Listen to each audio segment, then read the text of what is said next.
Ang sakit pala nung unti-unti ka na lang nawawala sa kwento ng isang tao habang ikaw, araw-araw mo pa rin siyang binabanggit sa puso mo.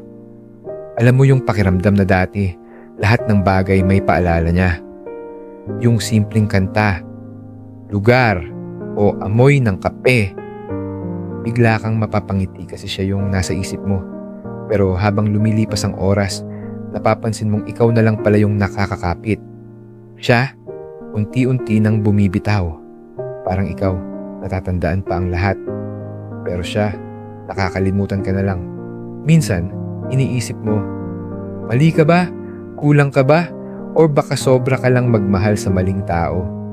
Ang hirap tanggapin kasi wala namang paalam, wala namang closure.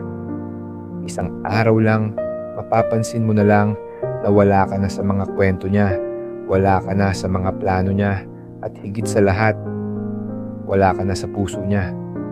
Para kang libro na biglang isinara, kahit hindi mo pa tapos basahin. Pero ito ang katotohanan. Hindi ka talaga pwedeng manatili kung hindi na ikaw ang pinipili. Oo, mahirap, oo, masakit. Pero baka ito na rin yung paraan para matutunan mong piliin naman ang sarili mo. Kasi habang may mga taong nakakalimot, may mga darating din na hindi ka kailanman malilimutan. Yung tipong bawat alaala, ikaw ang laman. Yung tipong kahit tumagal ang panahon, hindi ka iiwan. Kaya kung nakakalimutan ka na lang niya, hayaan mong maging paalala ka naman sa sarili mo.